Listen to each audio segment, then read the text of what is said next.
Lalu bagaimana dengan airnya? Air maninya itu yang keluar najis atau suci. Loh, kenapa kok sampai mandi besar berarti air maninya najis? Tidak, air mani itu suci. Seandainya air mani itu najis, maka semua manusia adalah najis. Kenapa? Karena manusia itu diciptakan dari mani. Air maninya suci, tidak najis. Tetapi orang yang mengeluarkan air mani itu harus mandi. Najis ada 7. Yang pertama, segala yang keluar dari lubang depan, lubang belakang, dari manusia atau binatang, kecuali air mani bagi manusia. Kalau di ayam ya telur. Yang kedua adalah muntahan. Jelas muntahan najis. Yang ketiga adalah darah segar atau darah busuk, baik dari manusia atau binatang. Darah busuk apa? Nanah. Kecuali 2 darah yang tidak najis sekaligus halal dimakan, yaitu hati dan limpa dari binatang halal yang disembelih. Yang keempat adalah bangkai, kecuali ada 2 binatang yang bangkainya tetap halal, yaitu yang pertama belalang, yang kedua adalah ikan. Kemudian yang kelima adalah minuman, cairan yang memabukkan, khamr. Sekarang yang keenam, anjing dan keturunannya. Kemudian terakhir adalah babi dan keturunannya.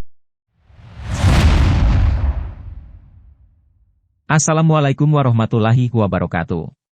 Agama Islam memiliki beberapa ketetapan-ketetapan dalam hal ibadah, akidah, dan syariah.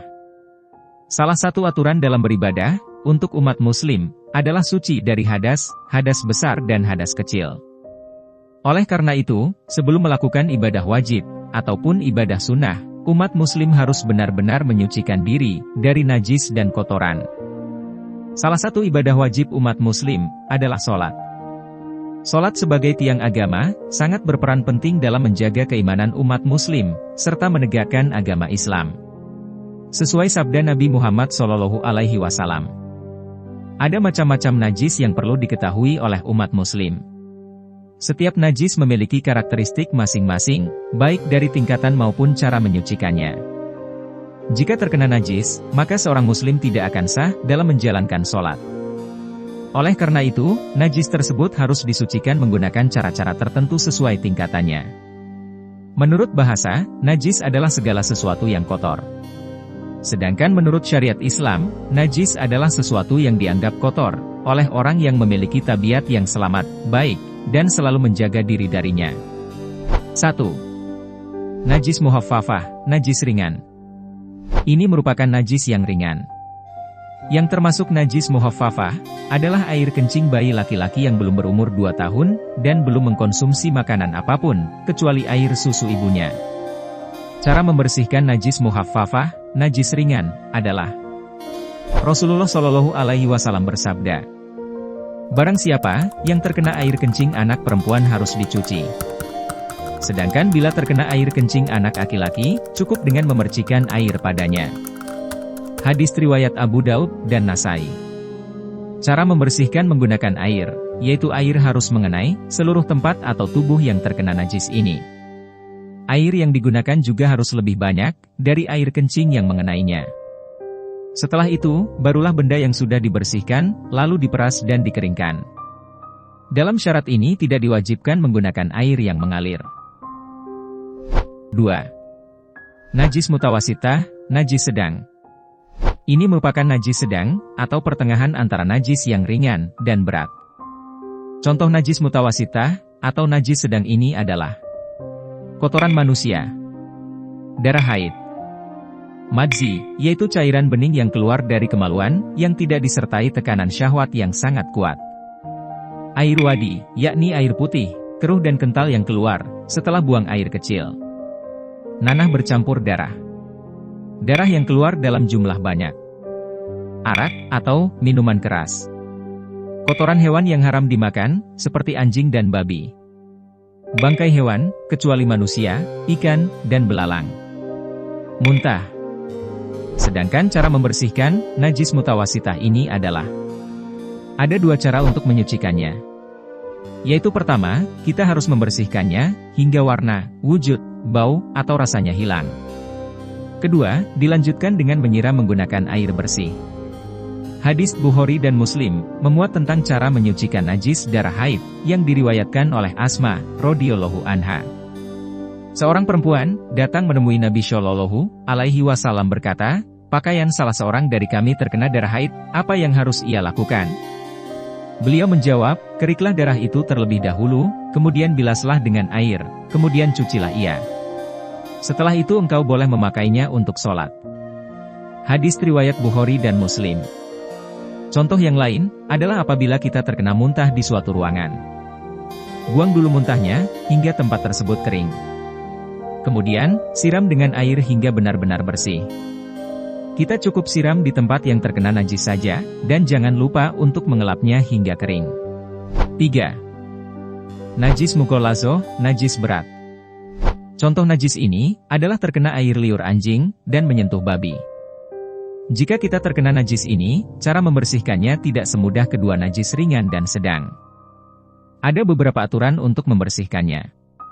Cara membersihkan najis mughallazoh atau najis berat adalah: najis mughallazoh dapat disucikan dengan cara membasuh tubuh yang terkena menggunakan air sebanyak 7 kali basuhan, di mana salah satunya dicampurkan dengan debu.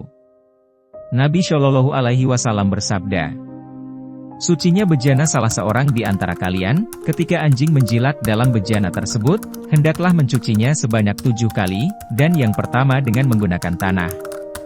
Hadis riwayat Muslim. Namun, sebelum membasuh dengan air, kita harus hilangkan terlebih dahulu wujud, warna, bau, dan rasa najis tersebut. Secara hukmiyah, najisnya masih ada di tempat, karena belum dibasuh dengan air. Pencampuran air bersih dengan debu dapat dilakukan dengan 3 cara. 1. Campurkan air bersih dan debu secara bersamaan. Kemudian, letakkan pada tempat atau tubuh yang terkena najis. Cara ini merupakan cara yang lebih utama dibandingkan cara lainnya.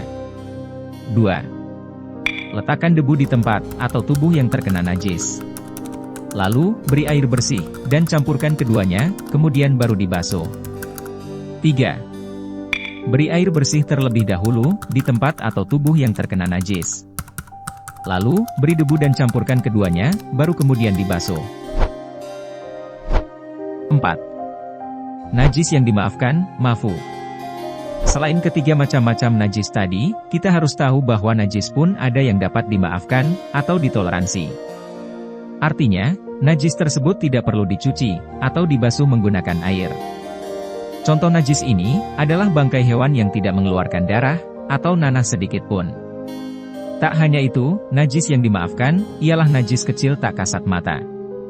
Seperti ketika kita buang air kecil tidak melepas pakaian dan terkena cipratan air seni yang bulirnya tidak terlihat. Kita yang pakaiannya terkena najis kecil tak kasat mata, seperti contoh sebelumnya masih dianggap sah ibadahnya, karena najis pakaian tersebut masuk pada kategori najis dimaafkan.